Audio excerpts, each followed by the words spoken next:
আমাদের বক্তব্য 2021 সালে তৃণমূল যে বিধানসভা নির্বাচনে জেতার পরে পরমব্রত চক্রবর্তী এবং স্বস্তিকা মুখার্জি মমতার সঙ্গে হাত মিলিয়ে যে অগ্রণী দিবস পালন করা হোক বিশালভাবে পোস্ট করেছিলেন এবং সংবাদ মাধ্যমের সামনে তুলে ধরেছিলেন।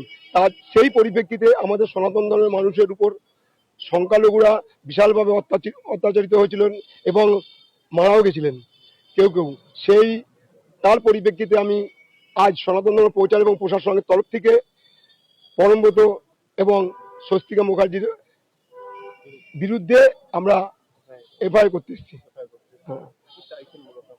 আমরা কঠোরতম শাস্তি এবং গ্রেপ্তার এর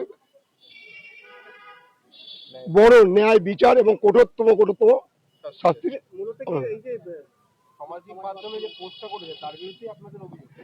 সমাজ মাধ্যমে পোস্ট করেছিল এবং সাংবাদিক বৈঠকও করেছিলেন। উনি যে মমতার সঙ্গে, সেটা সারা দুনিয়ার সাংবাদিক, সারা ভারতবর্ষের লোক দেখেছেন। উস্কানি বক্তব্য সারা ভারতবর্ষের লোক দেখেছে। এত আনন্দ সনাতন ধর্মের মানুষদের মানলে এ পরমব্রত কেন, এ শয়তান ব্রত।